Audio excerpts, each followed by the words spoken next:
नमस्कार, स्वागत है आप सभी का हमारे YouTube चैनल में। आज के अपने इस वीडियो में मैं आप सभी के लिए कार्तिक मास के महात्म्य का 9वां अध्याय लेकर आई हूँ। तो आइए प्रारंभ करते हैं। राजा पृथु ने कहा, हे मुनि श्रेष्ठ नारद जी, आपने कार्तिक माह के व्रत में जो तुलसी की जड़ में भगवान विष्णु का निवास बताकर उस स्थान की मिट्टी की पूजा करना बतलाया है। अतः मैं श्री तुलसी जी के महात्म्य को सुनना चाहता हूँ।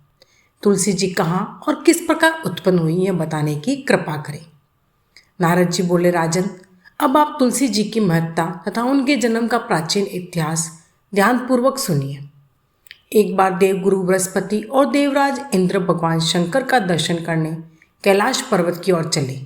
तब भगवान शंकर ने अपने भक्तों की परीक्षा लेने के लिए जटाधारी दिगंबर का रूप धारण कर उन दोनों के मार्ग में अवरोध उत्पन्न किया। यद्यपि वह तेजस्वी, शांत, लंबी भुजा और चौड़ी छाती वाले गौरवर्ण अपने विशाल नेत्रों से युक्त और सिर पर जटा धारण किए वैसे ही बैठे थे, तथापि उन भगवान शंकर को ना पहचान कर इंद्र ने उनसे उनका नाम व दाम आदि पूछते हुए कहा कि क्या भगवान शंकर अपने स्थान पर है या कहीं गए हुए हैं। इस पर तपस्वी रूप भगवान शिव कुछ नहीं बोले। इंद्र को अपने त्रिलोकीनाथ होने का गर्व था।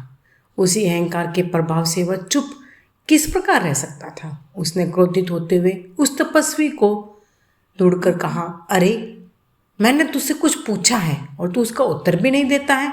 मैं अभी तुझ पर वज्र का प्रहार करता हूँ, फिर देखता हूँ कि कौन तुझ दुर्मति की रक्षा करता है। इस प्रकार कहकर जैसे ही इंद्र ने उस जटाधारी दिगंबर को मारने के लिए हाथ में वज्र लिया, वैसे ही भगवान शिव ने वज्र सहित इंद्र का हाथ स्तंभित कर दिया और विकराल नेत्र कर उसे देखा। उस समय ऐसा प्रतीत हो रहा था कि वह दिगंबर प्रज्वलित हो उठा है और वह अपने तेज से जला देगा। भुजाएं स्तंभित होने के कारण इंद्र दुखित होने के साथ साथ अन्य कुपित भी हो गया, परंतु उस जटाधारी दिगंबर को प्रज्वलित देखकर बृहस्पति जी ने उन्हें भगवान शंकर जानकर प्रणाम किया और दंडवत होकर उनकी स्तुति करने लगे। बृहस्पति भगवान शंकर से कहने लगे, हे दीनानाथ, हे महादेव, आप अपने क्रोध को शांत कर लीजिए और इंद्र के इस अपराध को क्षमा कर दीजिए। बृहस्पति के यह वचन सुनकर भगवान शंकर ने गंभीर वाणी में कहा, मैं अपने नेत्रों से निकाले हुए क्रोध को किस प्रकार रोकूं। तब बृहस्पति ने कहा, भगवान, आप अपना भक्त वत्सल नाम सार्थक करते हुए अपने भक्तों पर दया कीजिए। आप अपने इस तेज को अन्यत्र स्थापित कीजिए और इंद्र का उद्धार कीजिए। तब भगवान शंकर गुरु बृहस्पति से बोले, मैं तुम्हारी स्तुति से अत्यंत प्रसन्न हूँ। तुमने इंद्र को जीवन दान दिलाया है। मुझे विश्वास है कि मेरे नेत्रों की अग्नि अब इंद्र को पीड़ित नहीं करेगी।